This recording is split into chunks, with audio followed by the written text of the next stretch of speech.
I switched my real estate strategy from Airbnb to Section 8 investing, and I'm never going back. Hi, I'm Nana, and here we talk about all things passive income, personal development, and mindset.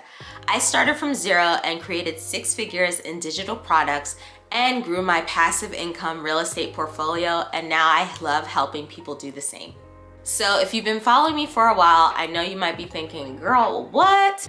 You are leaving Airbnb and doing Section 8? What? For the last 5 to 6 years, you have been the Airbnb queen. You've been talking nonstop about Airbnb to the point we couldn't stand it anymore. It was all Airbnb all day, every day. So what gives? What's going on? Are you a scammer? Are you a liar? Are you never doing Airbnb again? What the heck is going on? So does never going back mean that I'll never do Airbnb again? No. What it does mean though is that I will never not have Section 8 investments as part of my rental portfolio, because Section 8 is my new bae. As long as the Section 8 housing voucher program exists, your girl, will be renting to Section 8 tenants. So why did I decide to make the switch from Airbnb to Section 8? So for me, that switch means that the majority of my real estate strategy and portfolio right now is Section 8 properties. So really the first reason is that the Section 8 program and Section 8 buying and holding of properties is a way more relaxed and laid back business model when it comes to real estate. So for this season of my life, I am now a new mom. I have a 9-month-old son. I am in my early 40s. So the less that I have to do of running around, ripping and running, managing things, the better for this season of my life. I am, a new wife as well. I'm officially entering my soft girl era, and I want to live a soft life. I want to embrace the philosophy of passive income and chill. And I just want a more sustainable and chill, relaxed business. And for me, Section 8 does that while still meeting my desire to be in real estate. I love real estate. I've been involved in real estate forever now, and this meets those requirements for me because it's way less work. So Airbnb is a real estate strategy, but it is also a hospitality business. And this is where a lot of people get messed up, especially new hosts or even hosts that have been around for a while. They forget that it's not just a real estate buy and hold strategy or way to make passive income, but it's also a hospitality business. And to do well, you have to treat it like a hospitality business. And that's what I've always preached for years, that you have to treat it like it is your own mini hotel. And a lot of hosts don't do that. And this is why there is the Airbnb bust, right? There's way more competition than there was several years ago. So many people got involved in Airbnb in the last couple years, which has been great, but not everyone kept up or improved their standards, right? You also have a lot of cities putting in way more regulations on where you can actually do your short-term rental business in Airbnb, and you have a lot of complaints coming around as well. Within the Airbnb bust, you have people not making money, losing money, not getting bookings every single month, weeks on end, and really having to let go and sell some of these properties that they purchased when interest rates were really low and money was flowing in the US like, water. But the seasons have changed. Now, there are some Airbnb hosts who are absolutely killing it. And the reason why they're killing it is because they are respecting the fact that Airbnb is a hospitality business. So these hosts have improved their design, they have improved their amenities, they have wow factors in their properties that is making them stand above the rest and is giving hotel quality, because along with there being so many more hosts, there are so many more guests now who utilize Airbnb, and their expectations are understandably a lot higher than they were back in 2014, when you could throw any old thing into a studio apartment and rent it out and it would be fine. Now people are expecting really good quality, and that is what you need to provide. Now, I'm not saying I don't want to do this, but that is not where I am in this season of my life. That is not the bandwidth that I have, because even when you have someone managing your Airbnb for you, you still need to make sure that they're meeting your standards, meeting your quality, and making sure they're keeping up with what you want to present out to the marketplace. And that's not the season that I am personally in. But even if you're having someone manage for you, because we still need to make our Airbnbs passive income and chill businesses, you want to make sure that they're meeting the standards and the quality that you are setting to make sure that you're not part of that Airbnb bust, but that you are thriving. But first, if you are interested in learning how to become a Section 8 landlord, go ahead and check out my free Section 8 quick start guide on how to become a Section 8 landlord and start making extra guaranteed passive income every single month.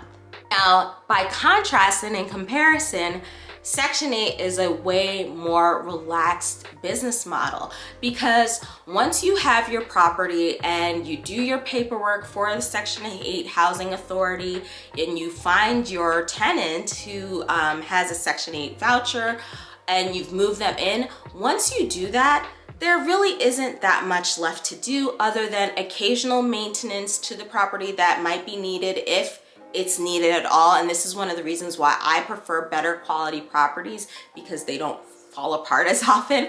But once you have that tenant in, it's just regular maintenance and annual inspections, or however you decide, however often you want to inspect your property. And that's pretty much it. And you're really finding that tenant one time every couple of years, because the average tenant stays anywhere from 5 to 7 years when they are a Section 8 voucher holder. So the second reason is I love guaranteed income, and I wanted more guaranteed income. Again, in this season of my life, I'm trying to have more passive income and chill. So with Section 8, the government is going to be paying the majority, if not all, of that Section 8 tenants' rent every single month. Again, once you have them in and your rent is established with the housing authority, you're getting paid every month on clockwork as long as they are a tenant of yours. Versus, with Airbnb, you have to find guests every single night for your property, right? Whether that's, you have a turnover of every couple days, every couple weeks, and even with midterm stays, which is going to be anywhere from like 3 to 6 months, that's still a turnover that you have every 3 to 6 months, that you now have to go out and find a new guest for your property. And so that is marketing and work that you have to do on a regular basis. Now, it's not necessarily hard, but it is effort that you have to put in. And right now I'm reducing the effort that I have to put in to anything other than raising my son and my family. So that works better for me. So with Airbnb, you're looking for a new guest every single night. Every single month, you have to get bookings in order to get paid. If you don't get bookings, you don't get paid. Versus with Section 8, you're getting that guaranteed rent every single month, because as long as your tenant has a Section 8 voucher from the housing authority, the housing authority is going to pay their rent every single month, whether they are paying just the majority of it or the entire amount. That is coming to you every month on the 1st, or if you're here in Southern Nevada or a lot of areas, it could be like the 31st or the 30th, where they are making that payment direct deposit into your account. So you're getting guaranteed monthly income, which is not always the case with Airbnb. Number 3 is going to be you're getting more long-term stability. So with Airbnb, again, you have to find a new guest every single night or every single week or month, depending on how long your stays are, right? So the average short-term stay could be anywhere from 3 days to maybe 7 days. And even if you're doing midterm rentals, where someone is staying 3 to 6 months at a time, every 3 to 6 months, you still have to now go out and find a new guest. Maybe you're booking them ahead of time, but that is work that you have to do, and you have to be mindful of that you're gonna have that constant turnover.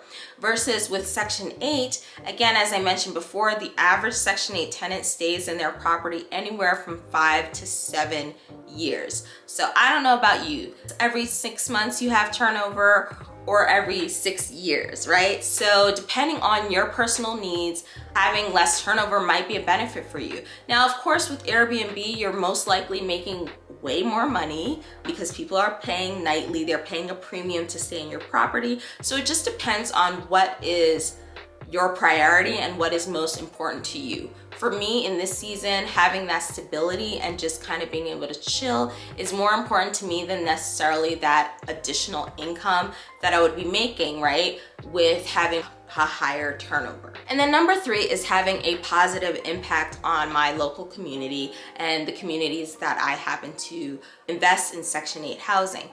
Affordable housing is at a premium right now in this country. It is at an all-time low, and being able to provide housing to people that are lower income or just in need and are able to get subsidized to be able to have quality housing, a quality place to stay, it does help make me feel good, and it makes me know that I'm doing something for my local community. And you don't necessarily get that same benefit with Airbnb and short-term rentals. And I'm not going to go into the politics of Airbnb, and you know, there are a lot of people who are completely against it.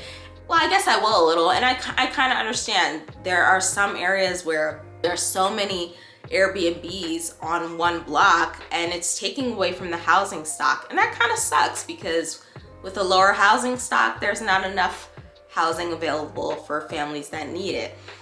I'll leave it at that because there's so many layers to that debate, and we're not here for that today. But for me, I like the feeling of knowing that I am providing housing for actual families who are actually in need. Most of our tenants are usually moms, sometimes single moms, most of the time single moms who have kids, and they just want their kids to be in a good quality neighborhood, good quality schools, and they want to provide all the same things that everyone else wants to provide for their families. And so it's really nice to be able to do that, and you get to meet these people and help them grow and improve and all that good stuff, and it's good for us as well. Yeah, so that is why I decided to reshift my real estate strategy from Airbnb to Section 8 housing. And if you are interested, again, in learning how to become a Section 8 landlord, go ahead and check out the free Section 8 Quick Start guide for landlords and aspiring real estate investors